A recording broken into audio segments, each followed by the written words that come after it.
They place the letter on the corner of the desk with the others, ready for the morning's post. Then they extinguish the lamp. The room falls into darkness, but the faint scent of warmed wax remains, mingling with the smell of paper and ink. In that darkness, the sealed letters wait, like dreams unremembered, like thoughts not yet spoken. Their secrets are safe, for now, under little circles of cooled wax. And as you lie there, listening to the slow rhythm of your own breathing, you might feel that you, too, are gently sealed for the night, enclosed in your room, wrapped in your blanket, your worries pressed aside for a time, while sleep prepares to open the quiet messages of your dreams. And so, dear listener, as the candles fade and the night deepens, may your dreams be filled with the soft echoes of history. Until next time, sleep well. In our own era, the art of wax seals is often called lost, and in some ways that is true. Few letters arrive in the post today wearing a circle of wax. Many messages arrive without any physical form at all, appearing instead as light on screens, as vibrations in our pockets, as short sequences of characters flickering in and out of existence. Yet the art is not entirely gone.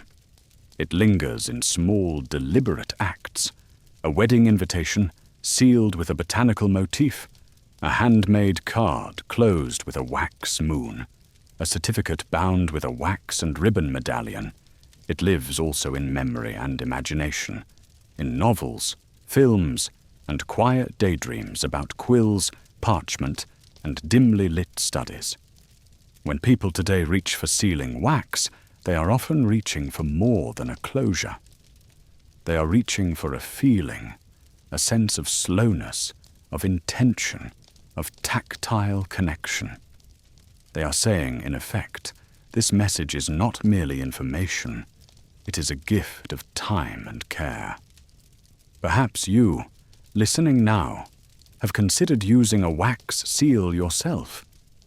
You might picture the little ritual, choosing a color that suits your mood, warming the stick above a candle, watching the first bead of wax fall and bloom upon the paper, then pressing your chosen seal into it. There is a small thrill in lifting the stamp and seeing the impression revealed. It feels at once old and new, intimate and authoritative. There is another, quieter aspect to wax seals that makes them suited to a bedtime reflection. A seal is a threshold between hidden and revealed, between private and shared. It is the last barrier before a message becomes known.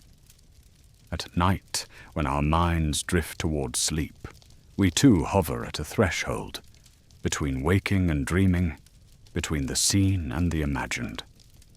You might think of your own thoughts as sealed letters. Some you send out into the world, speaking them aloud or writing them down. Others you keep sealed within you, like that Victorian lady's unsent letter in her writing box. Each seal, whether of wax or silence, has its reasons. The history of wax seals, then, is not only about materials and techniques, but also about the human need to manage boundaries, to decide who may know what and when, to mark what is official or personal, to make promises visible. Think again of all those hands, ancient, medieval, early modern, Victorian, modern. Imagine them now not separated by time, but standing together in a long, gentle line, each holding a small seal and a stick of wax. Their clothing changes, their languages differ, but their motions rhyme. Across thousands of years, they all participate in the same small choreography of trust. Perhaps you can feel, in the quiet of your own room, a sort of echo of that continuity. You are not sealing letters as you listen, most likely, but you are participating in another old human habit, listening to a story in the dark, letting your mind travel far while your body rests safely where it is. If, someday, you find yourself with a little stick of wax and a simple seal, you might remember some of these moments from history as you melt the wax and press it down. You might think of the Mesopotamian who rolled a cylinder across clay under torchlight, of the monk attaching a wax pendant to a charter, of the merchant in Venice guarding his cargo with a seal, of the Victorian lover whose heart beat fast as she pressed a tiny heart-shaped stamp into crimson wax. In that moment, time will feel thinner. The art will not seem so lost after all. And even if you never touch wax or seal at all, the idea can still be a comforting one as you fall asleep. That words can be protected and honored, that small symbols can carry great meaning, that something as modest as a blob of wax can stand between chaos and order, between suspicion and trust. As your eyes grow heavier, you might imagine a final scene. A quiet room, perhaps somewhere around the year 1900. Outside, the city is settling into night. Inside, a desk stands near a window, its surface scattered with pens, papers, and a few sticks of sealing wax worn shorter by many uses. A lamp glows softly, casting halos on the walls. An older writer sits at the desk, finishing what may be one of the last letters of the evening. Their handwriting is unhurried.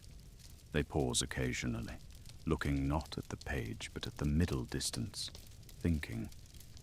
When they are done, they fold the letter and place it into an envelope. They reach automatically for the wax, the spoon, the seal. The movements are familiar, almost meditative. They melt the wax, letting it drip in a small circle. They press the seal down and hold it, feeling the warmth through the handle. When they lift the seal, the impression is clear. They smile just slightly, in a way that suggests not pride exactly, but a quiet satisfaction. Consider a Victorian wedding invitation. The card is thick, perhaps edged with a subtle embossed border, the lettering carefully engraved. The envelope might be lined with colored paper. On the flap, a wax seal glows like a little sun, impressed perhaps with the initials of the couple or the crest of the family hosting the celebration. To break that seal is to step symbolically across the threshold into the event itself. Funeral notices, too, might bear black seals, their starkness echoing the solemnity within birth announcements could be sealed with bright, joyful colors. When a seal appears on an envelope, it says, "This is not merely routine. This carries a particular weight of feeling." At the same time, sealing wax becomes a subject of gentle nostalgia, even while it is still in use. Writers comment on its charm, artists depict it in still lifes, and novels describe the arrival of letters with seals that cause hearts to flutter or stomachs to sink. A broken seal in a story might mean betrayal, discovery, or rescue. An intact seal might represent hope. Let us step, for a moment, into the mind of a young woman in the later 19th century. She has written many letters to a friend who is away. Letters about books, about walks in the park, about the small dramas of their circle. She has also written once a letter she did not send, a letter more vulnerable, confessing feelings that she is not sure are shared. That unsent letter sits in her writing box, sealed in wax. She has sealed it for herself, not for the post. The wax is pale, perhaps cream or soft blue. The seal bears her initial. She opens the box sometimes and looks at the little packet. The seal is intact, unbroken. It becomes a symbol of a self she has not yet revealed, a possibility still closed.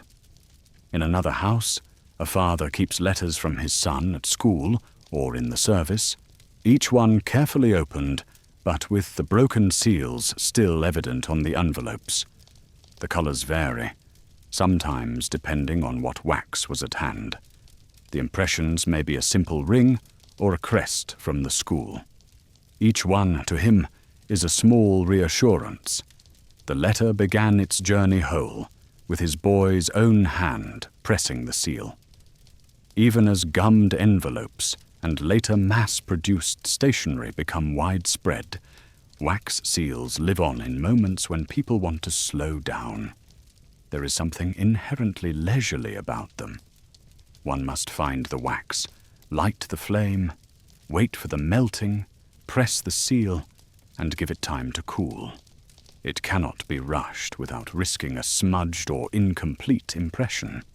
In this way, the wax seal becomes almost a tiny rebellion against a speeding world.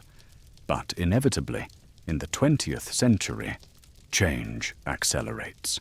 Typewriters clatter, business letters multiply, and the tone of correspondence shifts. Telephones begin to carry voices across distance.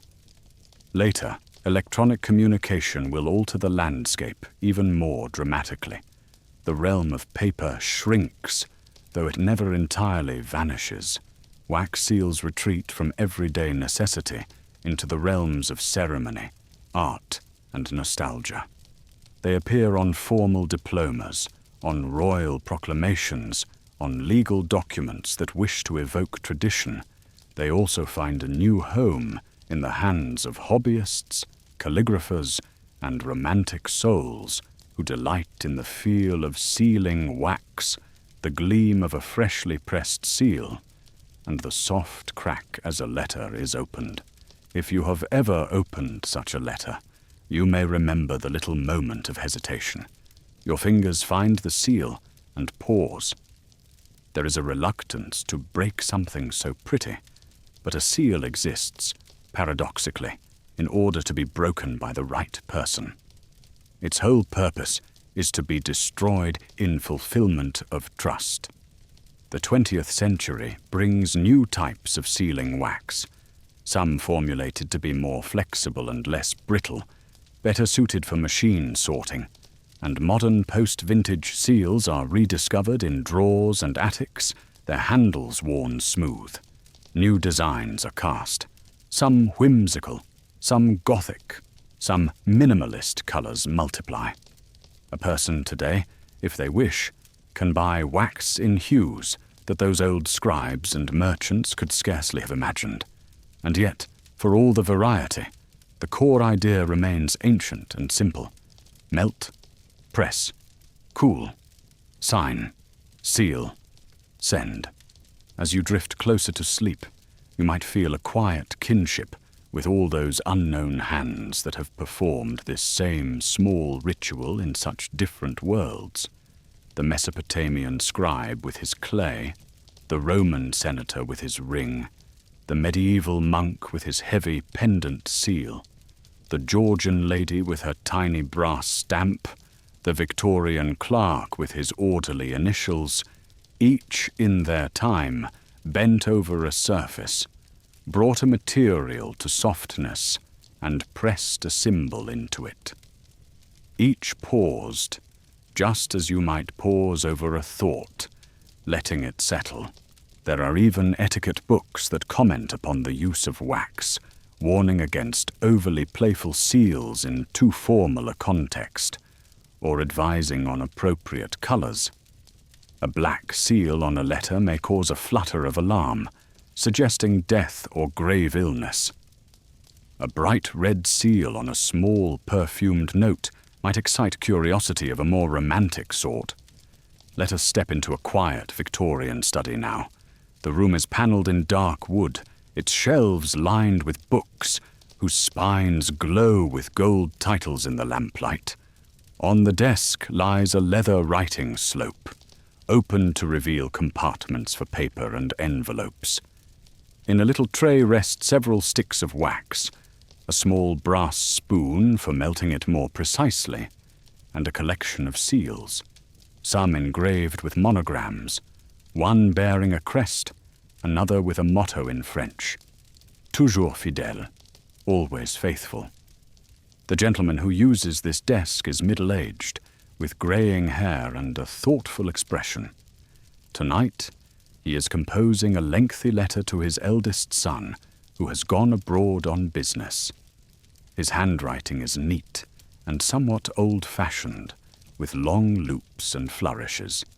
As he writes, the lamp on his desk casts a warm circle of light, leaving the rest of the room in shadow. When the letter is done, folded and placed into an envelope, he considers for a moment which wax to use. He selects a deep, sober red, and the seal bearing the family crest. To him, this is not merely habit, it is a way of investing the letter with a sense of continuity and gravity. The seal is not only his own, it is a symbol that stretches back through generations. For young lovers of the period, sealing wax could carry more playful or more secret meanings. A tiny seal engraved with a heart, a dove, or intertwined initials might be used only for very particular letters, whose contents were written with care and trepidation. To receive such a seal would be to feel a small, quickening thrill, even before breaking it. In some cases, the seal itself might carry a short phrase, little mottos like, "Remember me," or "Think of me," or "Hope." Pressed into wax at the back of a folded note, such a seal became a tactile whisper, a message before the message. The post, by now, is a well-established institution, though still imperfect. Letters travel by coach, then by rail and steamship. The introduction of the postage stamp and prepaid mail changes much about how people send letters. But the seal survives, envelopes become more common, and the seal shifts from the fold of the paper to the flap of the envelope. Yet its meaning remains. It is the last touch of the sender, the final gesture of trust and intention. In some Victorian households, sealing becomes a shared activity. After dinner, when family and guests gather in the drawing room, some may write notes or letters at small side tables, wax is melted, seals are pressed, and the faint scent of warmed resin mingles with tea and coal smoke. The small popping sound as wax reaches the right temperature, the hurried press of a seal before it cools too much. These add subtle music to the evening. You might imagine yourself there, as you lie quietly beneath your own blanket. The lamp flames flicker, the pages whisper, the wax glows. Someone laughs softly at a remembered anecdote. Someone else sighs over an unanswered letter on a side table. A silver tray awaits the cluster of tomorrow's post, each envelope wearing its own small disc of colored wax, like a brooch fastening a cloak. Through all these scenes, the wax seal remains both practical and poetic. It is a boundary and a flourish, a security measure and a tiny piece of art. It both protects and adorns, both hides and hints, and yet, like all things, it will not remain unchanged. As the 19th century moves forward, the pace of life quickens, industry churns, trains rush across landscapes that once took days to traverse, and new technologies begin to alter communication itself. The telegraph offers speed, but the letter retains depth, nuance, and the tactile charm of ink and paper. Sealing wax continues to thrive in this environment, but it also begins, quietly, to encounter competition. Gummed envelopes, those pre-prepared with adhesive that can be moistened and pressed shut, become more common. They are convenient, especially for business correspondence, where speed and quantity matter more than ceremony one has only to lick, fold, and press. No candle, no wax, no seal required. Yet in many homes, Particularly where tradition and aesthetics are cherished, wax seals hold their ground. They are not merely old-fashioned, they are expressive. For personal letters, invitations, and significant announcements, wax still offers something that no thin line of gum can. Personality, presence, and a little ritual. There is a charming intimacy in the idea that each time a letter is sealed, a tiny work of art is created. The wax puddle, once impressed, becomes a unique combination of color, shine, and texture. The edges might be smooth or slightly irregular, the impression deep or delicately shallow. To break it is to commit a small act of destruction in the service of curiosity. And break them people did. There are stories of servants holding sealed letters over steam to soften the wax, or cutting around the seal to lift it carefully, hoping to reseal it without detection. The seal, then, is not an absolute defense against prying eyes, but rather a threshold, a moral boundary, quietly warning that to cross is to betray. As we float gently onward, we arrive at the 18th century, with its salons and coffee houses, its philosophers and revolutionaries. Letters play a vital role in the exchange of ideas. A sealed letter might carry a scientific theory, a political plot, a lover's confession, a family secret, or simply the day's small news. In a quiet corner of Paris, a young philosopher sits beside a narrow fireplace, drafting a letter filled with careful arguments and subtle wit. He signs his name, folds the sheet, and reaches for his wax. The candle flame gutters slightly as he inclines the stick toward it. A few drops fall. The wax gleams like molten rubies. His seal bears not a noble coat of arms, but a simple emblem that he has chosen for himself. Perhaps an owl, perhaps a star, perhaps a motto in Latin. He presses it into the wax, thinking of the friend who will receive the letter, wondering what thoughts will bloom in that distant mind when the words are read. Meanwhile, in a tidy English parlor, another hand prepares to seal a different kind of letter. This is a woman's hand, ink-stained and slender, belonging to someone who has been raised to sew and play the pianoforte, but who has also learned to read novels and to write long, reflective letters. She writes to a friend in Bath about a dance, a new bonnet, a family worry. When she seals her letter, she may use a small wax stick tinted in a fashionable shade. Her seal might bear only her initials, intertwined in graceful script. She pauses a moment, regarding the little circle of wax. It feels like the period at the end of a sentence. Once it is impressed, the letter is no longer in draft. It is committed, closed, on its way.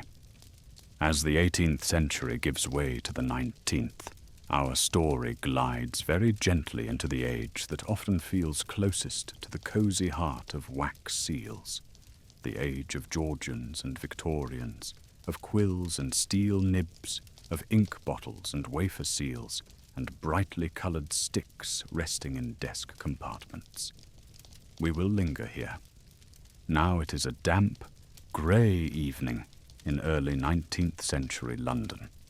The fog hangs outside like a curtain, but inside a modest townhouse drawing room, the atmosphere is all soft lamplight and the faint scent of tea. On a small writing desk near the window sits a set of writing tools. A pen, a bottle of ink, some sheets of thick paper, a wafer box, sticks of sealing wax, and a small brass seal with a carved handle, polished by many years of use. A young clerk, recently home from his day at the counting house, sits down to write to his family in the country. He straightens his cuff, trims his pen, and begins. The scratching of pen on paper is rhythmic, like gentle rain. When he finishes, He folds the sheet with care. There is no envelope, only the paper itself, cleverly turned into its own protective wrapper. He tucks one edge into another, forming a neat packet, and then takes up the sealing wax. He lights a spill from the nearby candle and holds the end of the wax stick above it. As the stick softens, a drop of wax swells, then falls onto the folded edge like a small, molten berry. The clerk quickly presses his brass seal into the warm wax and holds it there, counting heartbeats. When he lifts it, the impression left behind is sharp and sure, his initials, surrounded by a wreath of laurel leaves. For him, this is an ordinary act, repeated many times.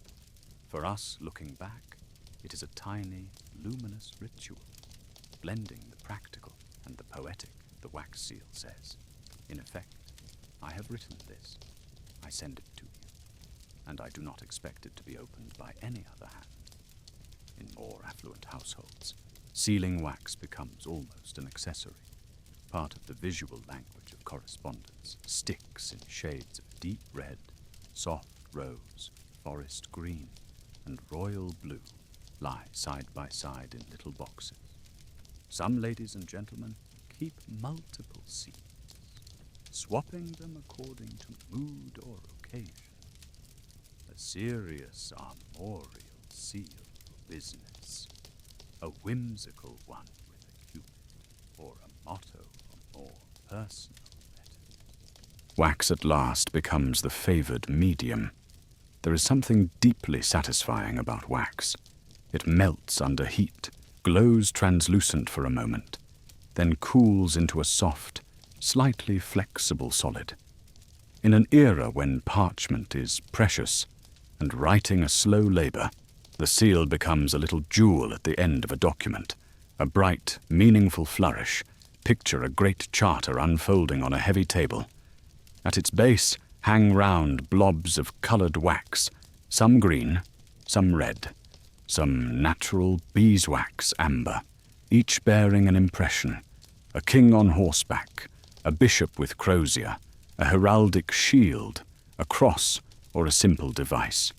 Each seal is attached with a strip of parchment or cord, like a pendant statement. I stand behind these words. For those who could not read, the seal was a powerful substitute for a signature. A villager might not decipher the looping Latin script above, but even they understood that the seal of a king or a lord mattered profoundly. To break such a seal lightly would have been more than rude. It would have been dangerous. And all the while, in humbler homes and smaller transactions, less grand but still important seals were used. Merchants pressed their marks on bales and crates. Town councils authenticated orders and permissions. The world, though mostly illiterate, was threaded through with these small symbols of authority. If you listen closely, beneath the quiet of your bedroom, you might hear the echoes of those rooms, the hiss of hot wax, the soft exhalation as it drips onto parchment, the faint click as a metal seal or signet ring meets the cooling surface and holds there, steady, while the impression sets. In those moments, there is a pause, a stillness, a breath held. The text has been written. The ink is drying. What remains is this last solemn act of sealing, of committing the words to their journey. And it is here, in that small, timeless pause over the pool of gleaming wax, that the true art of sealing begins. Let us now narrow our focus, as if drawing the circle of candlelight closer around a single desk. The centuries turn again, and we find ourselves in late medieval and early modern Europe. On the cusp of the Renaissance, paper is more common now. Trade routes hum with activity. Ideas and letters fly back and forth across the continent, carried by messengers who know that a sealed letter is both a burden and a treasure. Imagine a merchant in Venice. He sits by an open window overlooking a narrow canal, where the water glows faintly with reflected sky. On his table lies a letter, addressed to a partner in Antwerp. The ink is still dark and slightly glossy. The words discuss shipments of cloth and spice, the rise and fall of prices, the subtle fluctuations of risk. When he has folded the paper into a neat packet, he reaches for a small stick of sealing wax. Sealing wax of the era is often made from a mixture of beeswax and resin, sometimes tinted with vermilion or other pigments. Our Venetian merchant holds it near a flame, perhaps a little oil lamp, perhaps a candle, until the tip softens and then begins to drip. A small, glistening pool forms on the folded flap of the letter. He then takes his seal, engraved with his initials, entwined with a simple symbol, and presses it carefully into the warm wax. For a moment, time holds its breath. Then he lifts the seal away, and an impression is left behind, clear and crisp, the mark that says, "This came from me." That same action repeats itself in countless variations across Europe.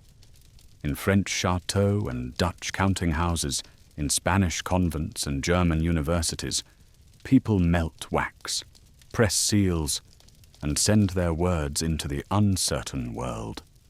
As literacy spreads, the personal letter becomes more common. Friends, lovers, relatives, separated by distance, all begin to commit their thoughts to paper. The sealed letter becomes an intimate object, something to be turned over in the hands, weighed, studied. The outside of the letter, its handwriting, its seal, offers hints about the inside, but does not give it away. By the 17th and 18th centuries, a rich culture of correspondence flourishes. Imagine powdered wigs and powdered ink, polished desks and silver candlesticks. In such surroundings, sealing wax takes on new shades of meaning. Not only does it secure, it decorates, it speaks, it hints. Colors matter. A deep red or crimson wax suggests formality, importance, or passion. Blues and greens may be associated with particular families, institutions, or moods. Black wax might be used for mourning, its somber shine hinting at the contents of the letter within. The device pressed into the wax speaks too. A noble family's coat of arms blazes from the seal of a formal invitation or decree. A clergyman's seal might show a cross, a mitre, or a saint. A lady might have her own small seal, perhaps engraved with her initials framed by flowers, stars, or a motto. Welcome to the Cozy Historian. If you find yourself drifting off before the story ends, that's perfectly fine. Just remember to like and subscribe before you fall asleep. It helps these quiet journeys through time softly continue. And before your eyes grow heavy, tell me in the comments, what time is it where you are? And what's the last thing you did before bed? Tonight, we're traveling back to the very beginning of rest itself. So fluff your pillow, pull up your blanket, and let's drift back to the world's very first bed. Long before there were pillows trimmed with lace or envelopes edged in gold, there were hands, human hands, calloused and curious, shaping the world and leaving their mark upon it. Those first hands did not yet know the feel of sealing wax cooling under a ring, but they knew the satisfaction of pressing a symbol into soft clay and seeing that mark endure. Imagine for a moment that the darkness around you is not your bedroom, but the soft dusk of a distant age. The air is cool and dry somewhere nearby. A child laughs, a dog barks, a cart rattles along a dusty track, and in a dim room lit only by a flame, someone bends over a small lump of clay, turning it, examining it, and then, with deliberate care, pressing a carved cylinder or a small carved stone into its yielding surface. That impression, that tiny design, is the ancestor of every wax seal that would ever exist. In the river valleys of ancient Mesopotamia, where reeds swayed beside broad, slow waters, people learned to press meaning into the world. They carved images into cylindrical seals, rows of animals, kings in profile, little scenes of worship and trade. A roll of that cylinder over soft clay became a sort of signature, a way to say, "This is mine, this is approved, this has passed under my authority." Clay tablets bearing contracts, receipts, letters and prayers were wrapped in a thin clay envelope, and the seal rolled across it, so that any attempt to open the message would crack the hardened shell and break the pattern. Thousands of years before, paper crinkled under human fingers. Trust could be broken with a single fracture in clay. The scribe who made those marks might never have imagined that one day people would be doing something very similar with colored wax on folded paper. Yet the impulse is the same: to bind a message, to claim it, to protect it, and to say, in a language of symbol and material, "This is mine, and this is meant for you." As centuries turn in your imagination, let the clay dry, crumble and be buried.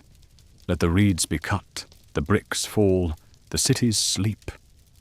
We drift slowly forward, as if we were gently turning the pages of time, while your breathing grows deeper and slower. In ancient Egypt, officials and scribes also pressed seals into clay or soft material to secure containers, doors, and scrolls. The sun poured its relentless light over limestone temples and painted reliefs, and in the relative cool of shaded rooms, small seals whispered of ownership and authenticity. A jar of grain, a basket of linen, a rolled papyrus, all might bear a seal. Fragile yet authoritative seals in those early days did not yet gleam with the polished sheen of wax, but they fulfilled the same quiet promise. A sealed thing was a trusted thing. A sealed thing was a meaningful thing. Move now with me through time to the world of classical Greece and Rome. Here, in marble villas and bustling ports, you would find signet rings, small, intimate objects worn close to the body. A ring might bear a carved intaglio image, a figure from myth, a family emblem, or a simple monogram. Pressed into softened wax or clay, this tiny image became a mark of identity. We can imagine a Roman senator, perhaps, dipping his ring into warm wax, then pressing it decisively onto a tablet or a folded sheet. The wax cools, the impression sets, and the message is sealed to the eyes of all but the intended recipient. If the seal arrives broken, suspicion echoes silently in the mind. Who has looked upon what was not meant for them? As you lie there in the dark, feeling the weight of your own blankets, consider the weight of those early seals. They were not heavy in the hand, yet they carried the weight of promises, of oaths, of debts to be repaid. They were, in their way, little guardians of trust. Now the world grows darker again, then reshapes itself into the contours of medieval Europe. The soundscape changes, the ring of iron on anvil, the murmur of Latin in a cold stone chapel, the soft rustle of parchment in a scriptorium. There, by candlelight, monks and scribes bend over their work, copying texts, drawing delicate initials, and sometimes preparing seals.